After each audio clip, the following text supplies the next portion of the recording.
dari apa yang disampaikan oleh para anggota, sebetulnya semua memiliki ekspektasi yang sangat tinggi kepada Pak Menteri.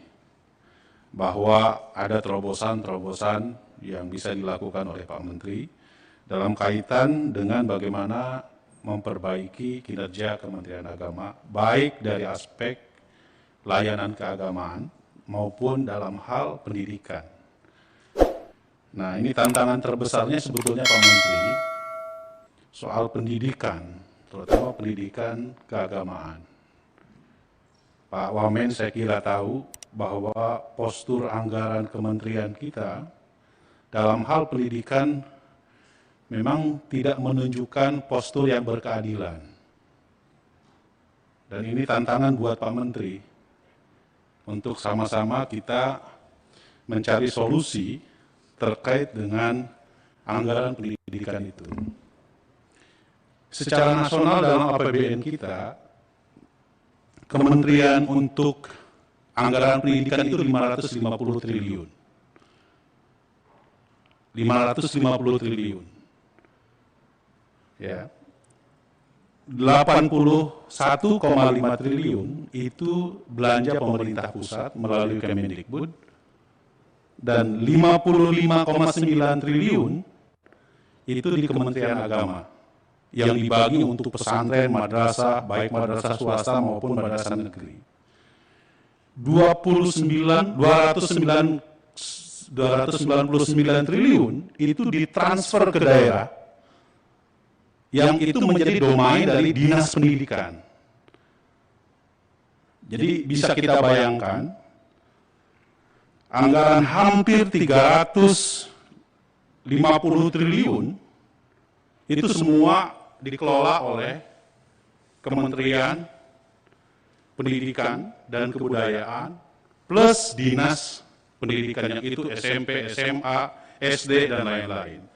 Sementara 55 triliun untuk Kementerian Agama itu dibagi seluruh Indonesia untuk MI, Madrasah Sanawiyah, Madrasah Aliyah, perguruan tinggi agama Islam baik swasta maupun negeri, dan pesantren.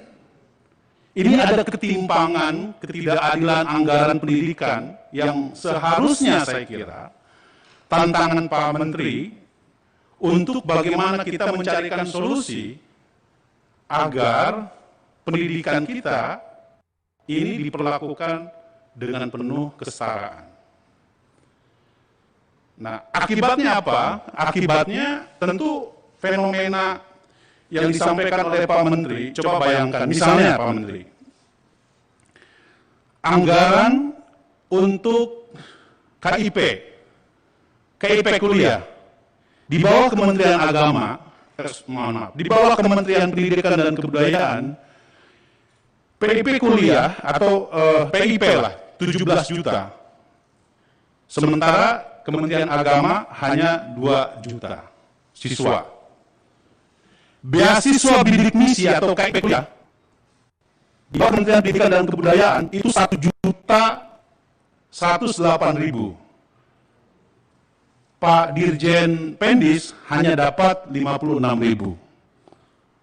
Padahal latar belakang sosial ekonomi yang masuk melalui Kementerian Agama, baik madrasah maupun pesantren, itu kami pastikan itu kelas menengah ke bawah.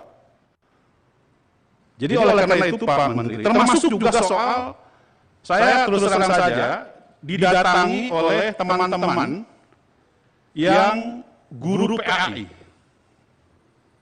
Guru PAI menyampaikan beberapa kali kepada kami, mereka kan bekerja di sekolah-sekolah yang di bawah Kementerian Pendidikan dan Kebudayaan, tetapi secara administratif ada di bawah Kementerian Agama. Mereka diperlakukan dengan melihat secara langsung bagaimana guru-guru di bawah Kementerian Agama, Kementerian Pendidikan dan Kebudayaan, dan Dinas Pendidikan jauh lebih baik pelayanannya dalam hal kesejahteraan dibandingkan di bawah Kementerian Agama. Sehingga saya kira ini lucu sekali, misalnya untuk pegawai pemerintah melalui perjanjian kerja, kita hanya tadi disebutkan oleh Pak Menteri, 9.464 melalui P3K. Sementara Kementerian Pendidikan dan Kebudayaan 1 juta, Pak Menteri. Jadi ada yang salah nih.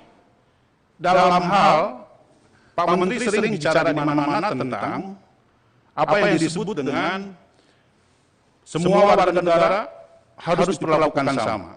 Dalam hal pendidikan dan pelayanan pendidikan tidak boleh dibedakan antara lembaga di bawah Kementerian Agama dengan lembaga di bawah Kementerian Pendidikan dan Kebudayaan. Untuk itu Pak Menteri, ya ini karena kita bicara soal anggaran, apa yang sudah dilakukan oleh kita pada beberapa tahun yang lalu, Pak Menteri harus punya terobosan untuk bagaimana mengangkat pendidikan di bawah Kementerian Agama, baik itu madrasah, pesantren, sekolah-sekolah di bawah Kristen, Katolik, Buddha, Hindu, itu diperlakukan sama dalam konteks pelayanan pendidikan. Dengan anggaran yang cuma 55 triliun dibandingkan dengan 350-an lebih triliun yang di bawah Kementerian Pendidikan dan Dinas Pendidikan, saya kira ini ada ketimpangan. Pak Menteri, mohon kiranya untuk mencari terobosan, entah itu melakukan, kan sama-sama nih anak muda nih yang ngurusin pendidikan. Di Kementerian Agama, Gus Yakut, anak muda, di Kementerian Pendidikan Kebudayaan, Mas, kalau itu Mas ya, Mas Nadiem, kalau ini Gus gitu. Jadi saya kira ini harusnya menjadi kolaborasi yang baik, ya, untuk bagaimana mencari terobosan-terobosan di dalam pengelolaan pendidikan kita. Kementerian Pendidikan di bawah Kementerian Agama tidak boleh diperlakukan secara tidak adil.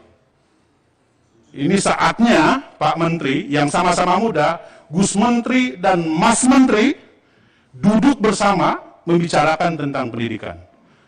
Saya kira kami serahkan kepada Gus Menteri untuk menjawab apa yang menjadi pertanyaan teman-teman. Silakan.